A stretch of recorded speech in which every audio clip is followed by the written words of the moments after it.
Pak Presiden Jokowi akan melaksanakan tugas negara dengan ke luar negeri.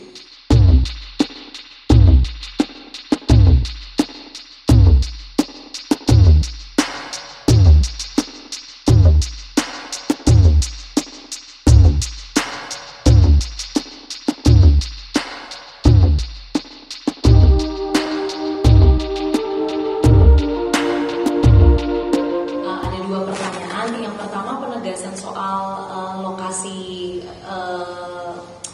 perayaan hari ulang tahun yang pertama 10 Januari di mana.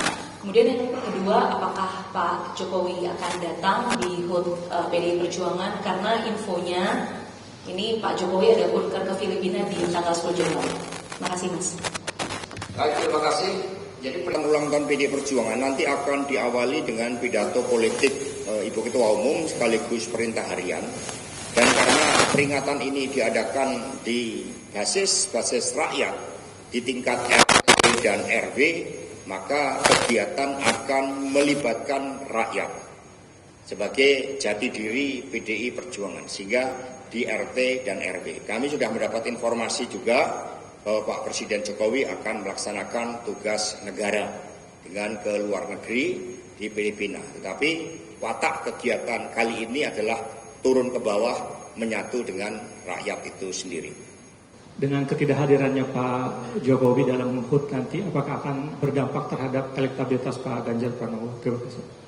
Jadi memang desainnya berbeda. Desain kali ini peringatan ulang tahun partai itu di akar rumput. Karena rakyat adalah cakrawati partai. Sehingga itu yang membedakan.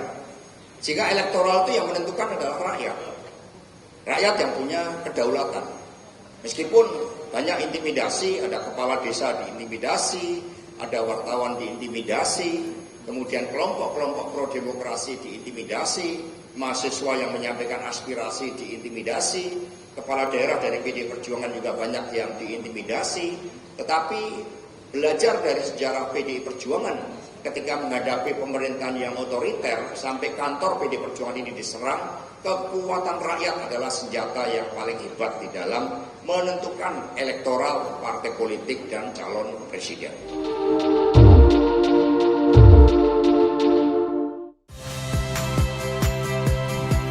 Saya Cynthia Rompas.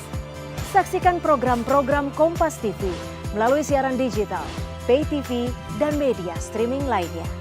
Kompas TV, independen, terpercaya.